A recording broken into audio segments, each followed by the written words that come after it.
Boa noite. Nós queremos convidar você a louvar a Jesus junto conosco. Sabemos que existe apenas um lugar onde nós devemos estar, que é na presença do Senhor e fazendo a sua vontade. Queremos convidar você a abrir o seu coração, abrir sua mente, os seus ouvidos, para que você possa colocar em prática tudo aquilo que você ouviu, vai ouvir, e que você possa clamar ao Senhor e pedir que Ele seja a presença na tua vida, que Ele seja a diferença na sua vida. E venha fazer isso conosco agora. Vamos adorar o nome do Senhor.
Olá, temos algumas comunicações para você.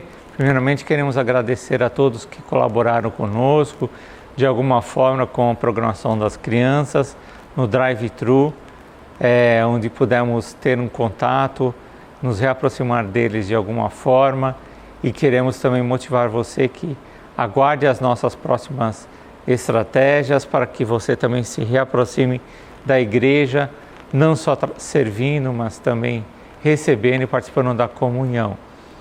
Logo nós teremos o drive-thru dos adultos, a semana que vem dos idosos, semana que vem nós já vamos dar a data, tudo direitinho, mas para o dia 11, a maior novidade é a volta da EBD de forma progressiva e escalonada. Nós teremos 2 grupos por semana, no domingo às 9 horas, se reunindo de volta como EBD. Nós vamos publicar isso direitinho porque é difícil guardar assim falando uma só vez e você terá dúvidas, tenho certeza. Mas no dia 11/10, no Salão Social se reunirão as mulheres, as senhoras que são da classe da Eunice. Então você que estuda aquela revista da EBD, domingo, dia 11/10, queremos convidar, se você se sentir à vontade em voltar, vem aqui às 9 horas e a Eunice estará lá te aguardando. Então, as mulheres no salão social e os homens no hall novo da igreja. Nós teremos no canto, na entrada, então cadeiras expostas e também ali provavelmente o irmão Zé Carlos estará ali te aguardando para um encontro, estudando a palavra de Deus, tá bom? Por enquanto eu vou anunciar somente esse, para que você não se confunda. Depois teremos dos casais, dos jovens adultos e dos juniores. E vamos fazendo assim, cada domingo do mês, um grupo de forma escalonada e progressiva terá a oportunidade de se reencontrar aqui também no domingo às 9 horas, tá bom?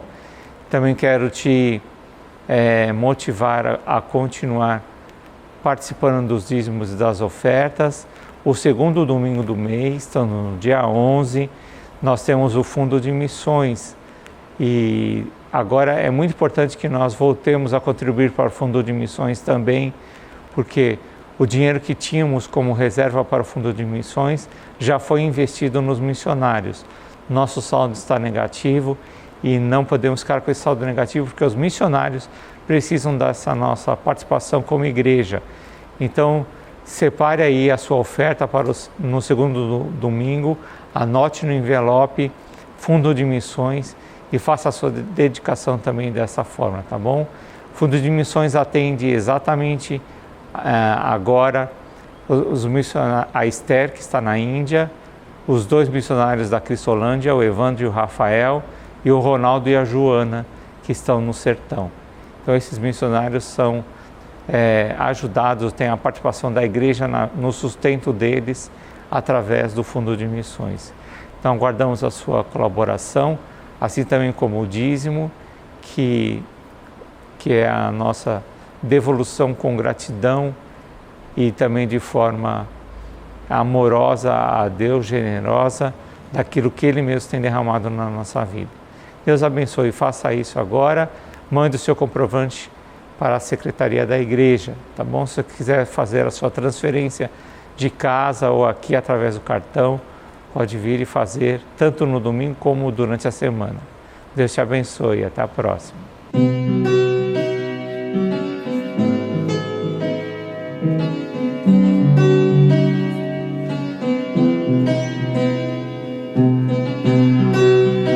Eu confio em Ti, Senhor.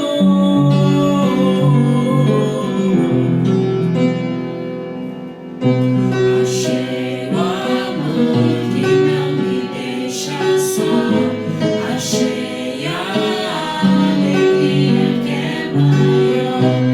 Achei descanso para meu coração. Achei alívio e libertação.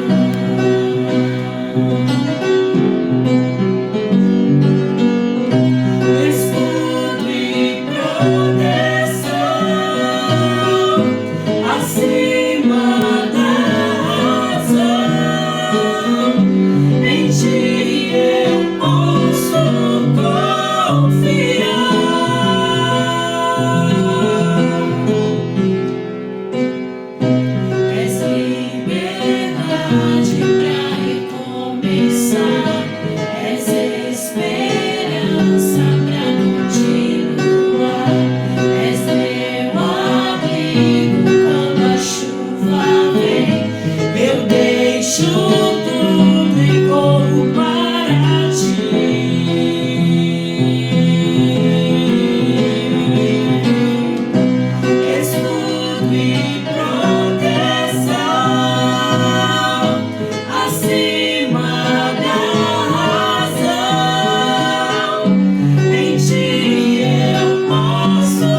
Olá, igreja, graça e paz, juntos aqui novamente, para neste momento estarmos orando, juntos como irmãos, junto como igreja. Nossa devocional está em Isaías 25:1, que assim diz: Senhor, Tu és o meu Deus, eu te exaltarei e louvarei o Teu nome, pois com grande perfeição tens feito maravilhas, coisas há muito planejadas. Os atos de Deus são sempre perfeitos, não precisam de nossa aprovação. Nós que devemos nos preocupar em sermos aprovados por Ele. Estou aproveitando essa devocional que foi publicada essa semana pelo nosso pastor Reinaldo e ela me tocou profundamente. Porque quando está escrito na palavra que com grande perfeição tem feito maravilhas. Eu queria que você pensasse se neste momento de crise na sua vida, você assim confirme essa palavra. Senhor, com grande perfeição, Tu tem feito maravilhas. Se nesse momento aí de desemprego, você também é capaz de dizer isto. Senhor, com grande perfeição, Tu tens feito maravilha. Se neste momento de tristeza e dor no seu coração, você é capaz de dizer, Senhor, Tu tem feito maravilha. E aí? É possível você dizer isto? E eu te digo que sim, é possível. É possível quando nós colocamos toda a nossa confiança, toda a nossa fé. Quando nós nos entregamos por completo ao altar do Senhor. Como foi dito aqui pelo pastor, Deus não precisa da nossa aprovação para nada. Nós é que precisamos sermos dia a dia aprovados por Ele. Então eu queria te desafiar neste momento a entregar os teus caminhos, a tua luta, a tua dificuldade, o teu deserto agora no Senhor. Porque sim, tudo dele é perfeito. Como a palavra mesmo diz, a vontade dele é melhor do que a nossa, porque ela é boa, ela é perfeita e ela é agradável. Quero que toda a igreja agora reunida, você aí na sua casa, você curvasse a sua fronte, estivesse nos ajudando em oração pelas famílias que estão passando por lutas, por dificuldades, problemas relacionais, problemas financeiros, problemas de saúde. Que a nossa igreja possa ser sempre um local gostoso, um local em que os irmãos venham aqui se reunir, né? Mesmo não podendo se tocar, se abraçar neste momento, mas sabendo que eu tenho ali um irmão, que eu posso contar com ele, que eu posso dividir minha dor com ele, que juntos nós vamos orar e interceder um pelos outros. E isso que eu quero te desafiar nesse momento a fazer. Que você ore pela sua vida, pela sua família, mas que você ore também pelos propósitos do Senhor junto à nossa igreja, junto a essas famílias que estão sendo dilaceradas, estão sendo consumidas por dor, por sofrimento, por lutas e por mágoas. Vamos orar? Grande Deus e amado Pai, como é bom estarmos na Tua presença e dizermos, Pai, que só o Senhor é santo. Como é bom, Pai, confiar e saber que os Seus planos são maiores e melhores do que o nosso. Muitas das vezes, Pai, não entendemos as lutas e dificuldades pelas quais estamos passando. Mas uma coisa é certa, nós iremos sair lá na frente mais do que vencedores. Porque temos um Pai amoroso, temos um advogado fiel que luta e intercede por nós. Por isso, Pai, neste momento, eu entrego a vida de cada um que neste momento, esteja onde estiver, está orando agora, intercedendo, clamando pelas Tuas bênçãos sobre a vida deles. Por isso, Pai, eu entrego esta mãe, este pai, eu entrego este vovô, esta vovó, esta criança, esse jovem, que clama e confia e espera no Senhor. Eu peço pelas pessoas doentes, pelas pessoas hospitalizadas. Eu peço também, Senhor Jesus, pelas pessoas que precisam de uma resposta em um processo judicial. Eu peço, Pai, pelas pessoas que precisam de uma porta aberta no mercado de trabalho. Eu peço, Senhor Jesus, por essas pessoas que estão angustiadas, aflitas, sofrendo com ansiedade, com a síndrome do pânico. Que o Senhor, que é médico dos médicos, Rei dos reis, Senhor dos senhores, possa neste momento entrar nesta luta, entrar nesta causa e dar a cada um aquilo que de melhor o Senhor tem. Seja com cada um, ó Pai. Eu peço que o Senhor venha atender as necessidades de cada coração e que, acima de tudo, Pai, o Senhor aumente a fé deste meu irmão, desta minha irmã. Que ele não fique cego, que ele não fique aí batendo de porta em porta, que ele possa simplesmente, Pai, abrir na porta onde o Senhor está, para que o Senhor possa abri-la definitivamente, porque sabemos, Pai, que a porta que o Senhor abre, homem nenhum é capaz de fechar. Esta é a minha oração, este é o meu desejo, este é o meu clamor por cada um que neste momento ora comigo. Esta é a minha oração que faço no santo e amado nome de Jesus. Amém e amém. Tenha agora uma boa pregação, ouça com carinho a palavra, que ela possa crescer e te edificar. Graça e paz. Agora nós teremos a oportunidade de estudar um pouquinho a respeito da palavra de Deus, aquilo que ela diz a respeito de Davi, continuando o que já foi estudado pela manhã. Nós agora falaremos da fuga de Davi de Saul, em 1 Samuel, capítulos 20, 21 e 22. Então, se você tiver com a sua Bíblia, você já pode deixá-la aberta. 1 Samuel 20, 21 e 22. Convido os irmãos a fazerem uma breve oração comigo. Senhor Deus, eu peço, Senhor, nos ilumine o entendimento, Deus, diante da Tua palavra, para que possamos ouvir a Tua palavra, Deus, ouvindo crer na Tua palavra, crendo, Senhor Deus, guardar a Tua palavra no coração, para não pecar contra Ti, Senhor Deus, e guardando a Tua palavra no coração, que possamos praticá-la todos os dias até a volta do nosso Senhor Jesus. É em nome dele que oramos. Amém. 1 Samuel, capítulo 20, versículo 1, dará o início ao nosso estudo hoje sobre a fuga de Davi. Está escrito, eu leio na Nova Versão Internacional: Depois Davi fugiu de Naiote em Ramá. Foi falar com Jonatas e lhe perguntou: O que foi que eu fiz? Qual é o meu crime? Qual foi o pecado que cometi contra seu pai, para que ele queira tirar a minha vida? E é esse pedacinho da história de Davi que nós vamos estudar agora. Recentemente, um colega pastor me apresentou um livro muito útil, um livro bom. O título dele é Enraizado. E nesse livro você tem um estudo a respeito da vida de Davi. E como Deus trabalhou com Davi nos lugares pequenos e nas coisas secretas, para que Davi criasse raízes, para que apenas depois disso Davi fosse elevado à sua condição devida de rei. E nesse livro também isso é aplicado para nós. Na minha vida, na sua, Deus quer trabalhar no secreto. Deus quer criar primeiro as raízes, as coisas que ninguém vê, para que depois se manifestem os frutos.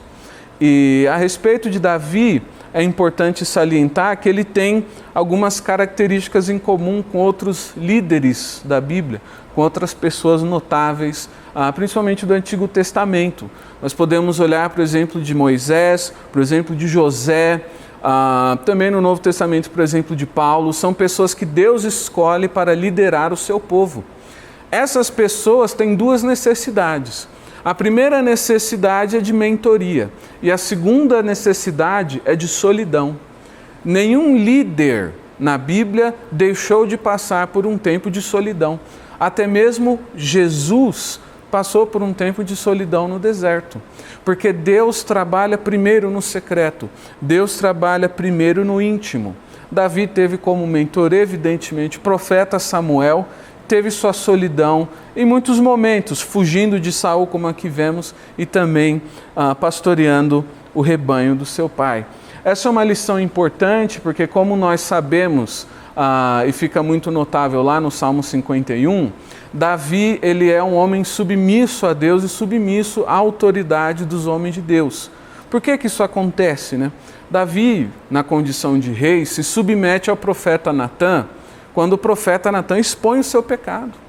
Publicamente ele fala: Davi, você é o homem, você é culpado deste mal. Por que que Davi não manda matar Natã? Por que que Davi não alega perseguição e fala: todos estão contra mim, prendam esse homem? Não. Davi se submete a Natã como rei, porque Davi se submete a Samuel como menino. E esse é o processo de Deus na vida de Davi. Ele cuida primeiro quando ninguém vê, para que depois, quando todo mundo está vendo, Davi faça a coisa certa. E nós veremos nessa fuga de Davi que Deus está tratando os defeitos e as deficiências morais de Davi. São esses os exemplos que veremos. Nas coisas pequenas, Deus está preparando Davi para as coisas grandes. Isso vale para cada um de nós.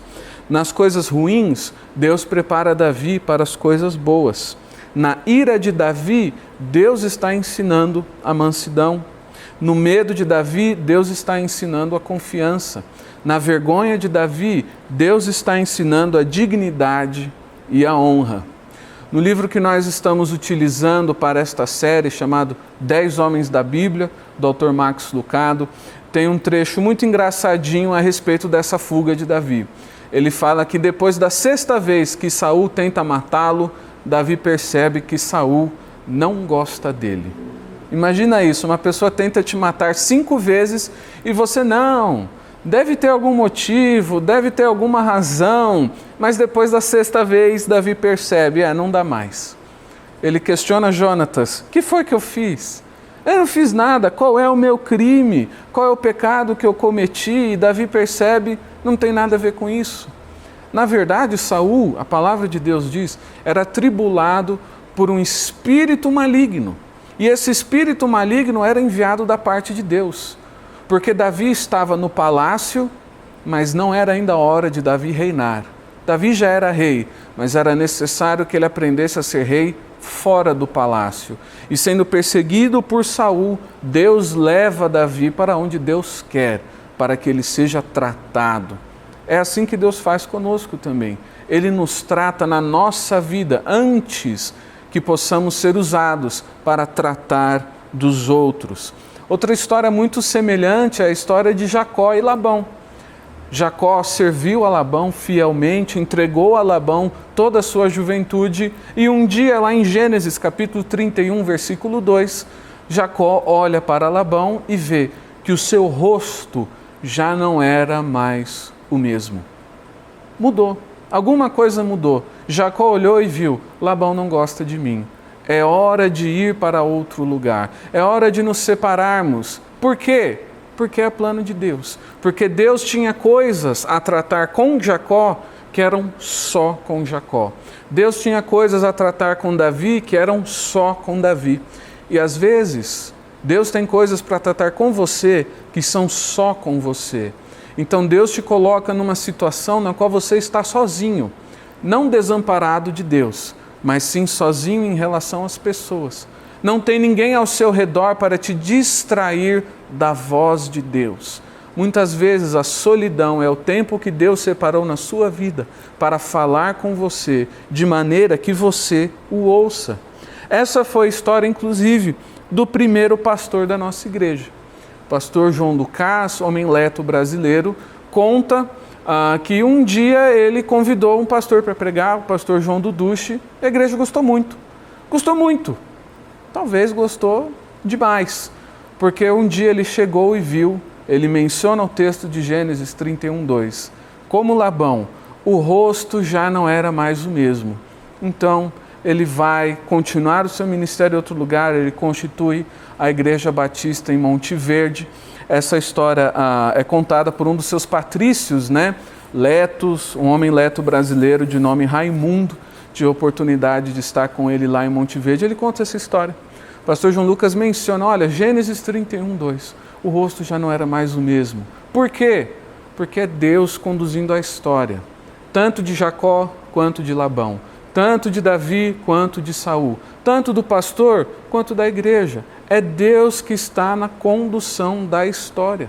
Se Deus está no controle, não devemos nos preocupar, porque Deus fará aquilo que é certo. Todas as coisas cooperam para o bem daqueles que amam a Deus e são chamados de acordo com o seu propósito. Davi se olha então neste momento numa situação tal qual Jacó, não tem mais o que fazer. Talvez Saul pudesse ser um bom mentor para Davi, mas não foi. Não era da vontade de Deus. Foi da vontade de Deus que Saul perseguisse Davi. Talvez Labão pudesse ter sido um bom mentor para Jacó, mas não foi. Foi da vontade de Deus que Labão tratasse Jacó do jeito que tratou. Deus permitiu que Saul odiasse Davi sem motivo, para que Davi saísse da presença do rei, saísse do palácio, saísse da congregação e fosse ser tratado individualmente por Deus. É assim que Deus nos prepara para a vida. É assim que Deus nos prepara para sermos cristãos que dão frutos dignos do arrependimento. É tratando conosco individualmente. E se estamos distraídos com outras coisas, pode ter certeza, Deus vai tirar essas distrações. Deus vai tirar essas coisas que são menos importantes, para que possamos focar na voz de Deus. Não porque Ele é mau, muito pelo contrário, porque Ele é bom, porque Ele nos ama. As palavras então de Saul nesse momento de perseguição a Davi, nós vamos ver no primeiro livro de Samuel, capítulo 20, versículo 31. A ira de Saul se acende e ele diz para Jonatas: enquanto o filho de Jessé viver, nem você, nem seu reino serão estabelecidos. Agora mande chamá-lo e traga-o a mim, pois ele deve morrer. Sabendo disso, é a hora que Davi desiste de tudo. E por que que isso acontece?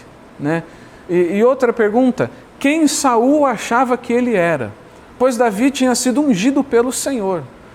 Na pessoa do profeta Samuel, Davi já tinha sido ungido rei, já tinha sido aclamado pelo povo. Mas Saul achava que ele estava no controle da situação e tenta manipular Jonatas falando, olha, se você não fizer o que eu quero, então você não vai ser rei.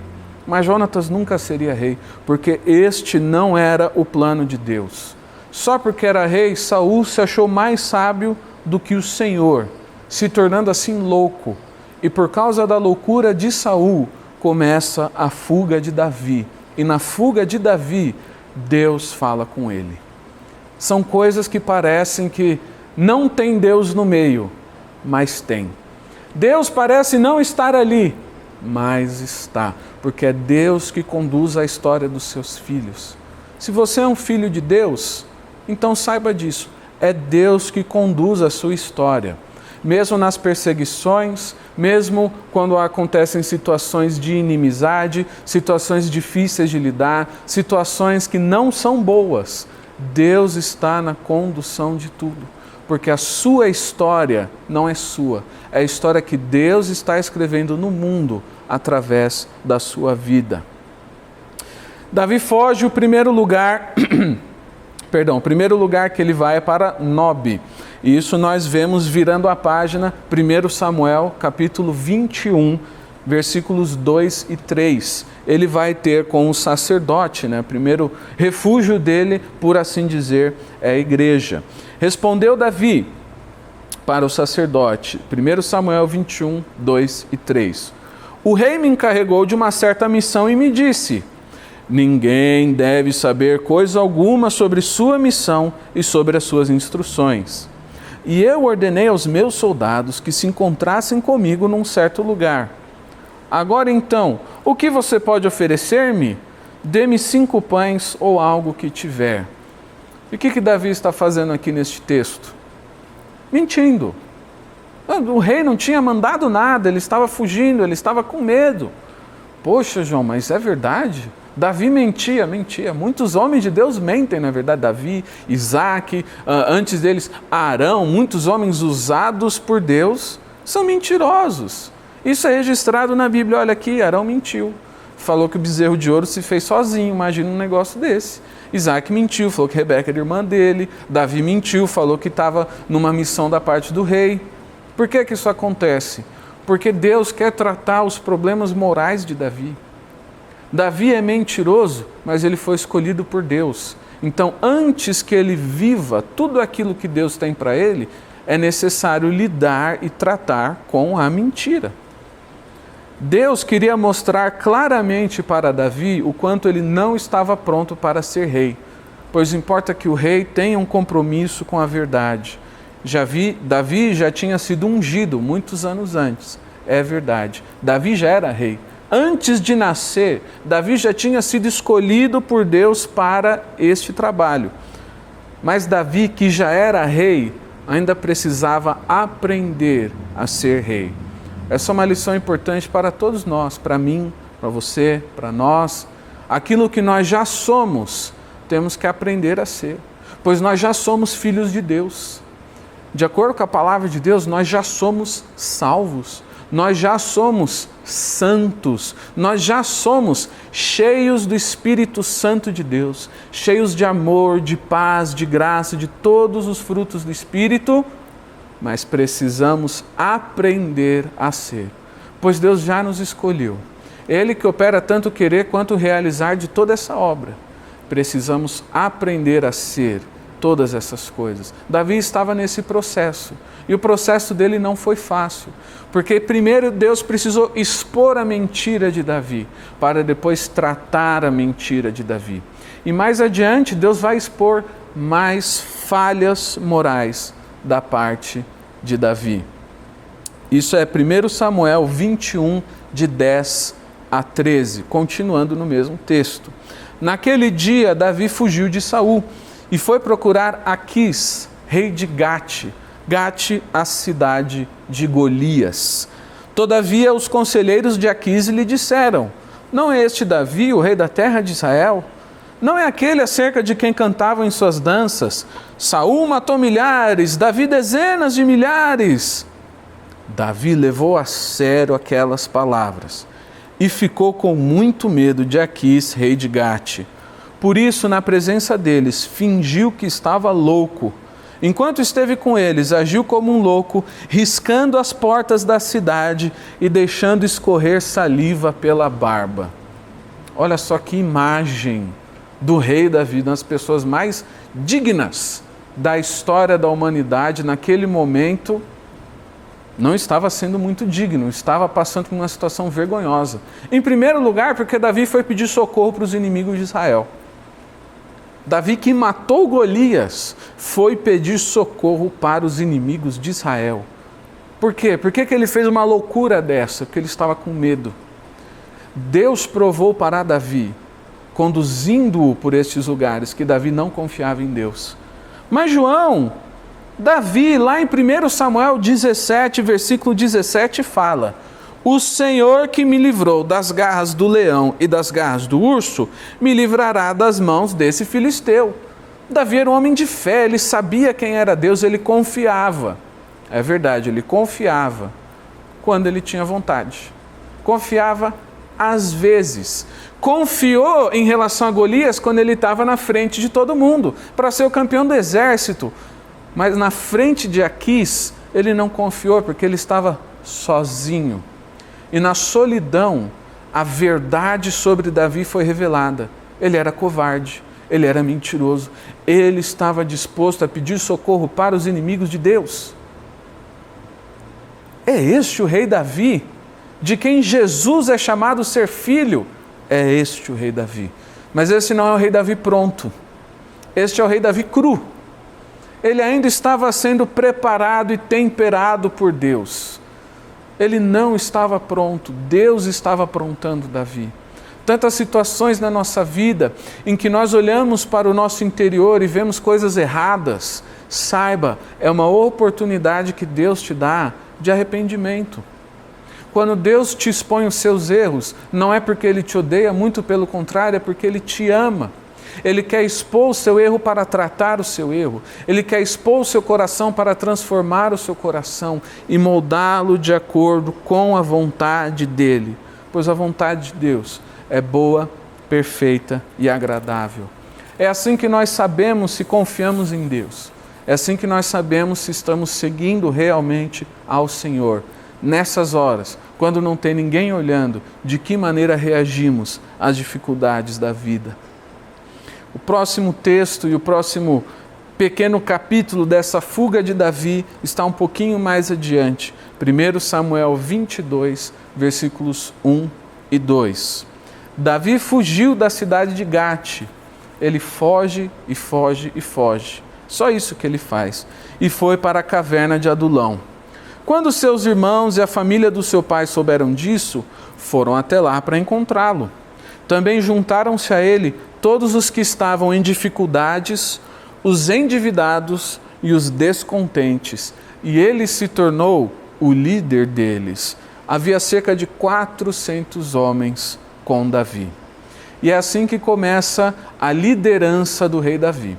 O ministério, a caminhada com Deus começou antes, nós estudamos a respeito disso pela manhã, mas a caminhada de líder começa na caverna de Adulão. E são 400 pessoas, não são as melhores, né? São apenas pessoas que não tinham nada para perder, que vão seguir Davi, mas é assim que começa. É um começo humilde para o reinado de Davi, mas é o começo que Deus decidiu que ele precisava. Talvez se o começo fosse glorioso, Davi teria se desencaminhado no final da sua vida. Portanto, não despreze os começos humildes que Deus dá para você. Se foi Deus que deu, é para o seu bem e não tem coisa melhor. Né? Quando a gente fala é para o nosso bem, vai fazer bem, talvez isso não expressa exatamente a vontade de Deus, é sempre o melhor. Nunca vai haver coisa neste mundo que seja melhor do que a vontade de Deus para mim, do que a vontade de Deus para você. Não tem como ser melhor. A gente acha, pode pensar, pode duvidar, e a dúvida mostra o tamanho da nossa confiança a Deus, se é grande, se é pequena, se desapareceu, mas não existe coisa melhor do que a vontade de Deus para a nossa vida. E naquele momento, então, Davi fugindo de tudo e de todos, ele começa a ser seguido. E eu penso nisso, uma situação muito curiosa, porque eu acho que Davi não queria ser seguido. Davi, ele não deveria querer liderar as pessoas. Pois imagine, ele está fugindo, ele está mentindo, ele não tem o que comer, não tem o que vestir, ele está todo sujo, com a barba toda melecada, e naquele momento Deus vai mandar as pessoas segui-lo. É como se Deus tivesse hackeado o Facebook de Davi, tirado uma linda de uma foto dele numa caverna escondido, com os olhos esbugalhados de medo, com a barba toda melecada e postado assim no Facebook de Davi. Esse é o rei de Israel. Quem quiser segui-lo, venha para a caverna de Adulão. E teve gente que foi. Por que que Deus exporia os defeitos de Davi dessa maneira diante das pessoas, porque era necessário para que Davi fosse tratado em todas essas coisas. Da mesma maneira, Deus pode tratar com a gente. Eu quero ter seguidores, eu quero que as pessoas saibam da minha vida, mas só da parte boa. Eu quero postar foto fazendo carinho no cachorrinho bonitinho. Não quando eu estou xingando a cadela que o pariu, limpando a sujeirinha que ele fez no tapete. Não quero postar essa foto. Eu não quero que os meus seguidores saibam das coisas ruins da minha vida. Todo mundo é assim. É mais gostoso tirar foto da igreja e postar quando a igreja está cheia, não quando a igreja está vazia. É mais gostoso postar as fotos na qual eu estou com uma boa aparência, eu estou rodeado de amigos e as pessoas parecem me amar. Nem tanto quando eu estou sozinho, estou triste e a minha aparência é desagradável. Mas foi exatamente isso que Deus fez com Davi. Davi estava com medo, Davi estava triste, estava pronto para desistir de tudo, fugindo de tudo e de todos. Sujo, feio. Naquele momento Deus manda seguidores para Davi e fala: Davi, agora você lidera. Agora as pessoas vão te seguir por quem você é e não pela sua reputação. Não vai ser por causa dos cânticos. Eles não estarão seguindo o guerreiro vitorioso que matou Golias. Não, eles estarão seguindo o covarde que fugiu de Aquis. Covarde. Eles vão te seguir agora por causa de quem você é. E é dessa maneira que Deus nos usa, da maneira que nós somos, da maneira que Deus nos prepara para sermos. Dessa maneira, Deus nos ensina a sermos cristãos que fazem a diferença no mundo. Deus não vai preparar para que você esteja pronto. Se Deus esperasse você estar pronto, Deus nunca te usaria para nada, pois é Deus que te apronta. Você não consegue ficar pronto para Deus. Nada do que possamos fazer vai nos preparar para o ministério, vai nos preparar para pregar, para evangelizar, para fazer a vontade de Deus, não. É Deus que prepara. E tudo o que Deus está fazendo na sua vida, todos os ingredientes que Ele está jogando no caldeirão da sua vida e misturando, tudo isso é coisa para te preparar para o ministério. Deus também nunca vai te dar os resultados sem o processo. Ele não deu para Moisés, que era melhor do que você e do que eu. Ele não deu para Davi, não deu para José, não deu para Jacó, não deu para Abraão. Também não vai dar para mim, não vai dar para você. Você quer os resultados, você quer os frutos dignos do arrependimento? Aceite o processo de Deus na sua vida. Deus te dá o fim, depois do começo e do meio. O começo de Davi muito belo, pastor de ovelhas, mata Golias, ungido por Samuel, toca salmos e acalma o coração de Saul. Maravilha. Mas o meio foi isso aqui. O meio de Davi, o desenvolvimento da sua vida, mostrou que ele era mentiroso, mostrou que ele era medroso, mostrou que ele era covarde. E nesse meio Deus foi tratando cada uma daquelas coisas até que ele se tornasse de fato o homem segundo o coração de Deus. Jeremias capítulo 33, versículo 17 diz o seguinte: porque assim diz o Senhor, Davi jamais deixará de ter um descendente que se assente no trono de Israel. E nós sabemos pela fé no Senhor que esse descendente é Jesus Cristo. Este é o fim de Davi. O fim que nós conhecemos quando o cego clama: Jesus, filho de Davi, tem compaixão de mim. Mas o meio é o que nós estudamos hoje. Talvez você esteja no meio da sua vida, numa época de fuga, numa época de incerteza, numa época de medo, numa época de dor. Deus está tratando. O processo é controlado por Deus.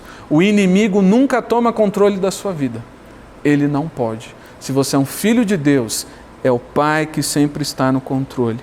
É necessário hoje que nós entendamos como igreja, ainda que tudo pareça dar errado, ainda que Deus pareça estar longe, ainda que os inimigos pareçam ser muitos, o exército enorme, e nós tenhamos muito medo de dar tudo errado, tudo isso que está acontecendo é parte do que Deus está fazendo na nossa vida, como indivíduos e como igreja. Portanto, esse exemplo de Davi nos ensina que devemos aceitar as dificuldades que revelam os nossos defeitos, porque a vontade de Deus é primeiro te transformar para depois te usar para a sua glória. Eu gostaria então de encerrar este estudo com o versículo que está em Tiago, no capítulo 1, no versículo 12. Pois Davi foi um exemplo disso e eu quero que não seja apenas Davi, mas o João Lucas, você aí que está na sua casa, cada um que faz parte desta igreja, que nós sejamos exemplo daquilo que está escrito na palavra de Deus. Feliz é o homem que persevera na provação, porque depois de aprovado, receberá a coroa da vida que Deus prometeu aos que o amam. Graças a Deus pela sua palavra e que Deus abençoe a sua igreja.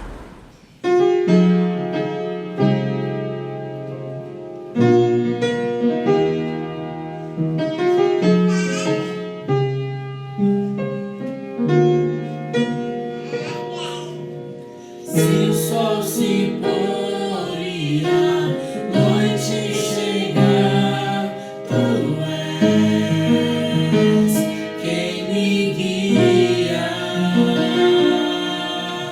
Se a tempestade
Sejam abençoados no Senhor. Uma ótima semana.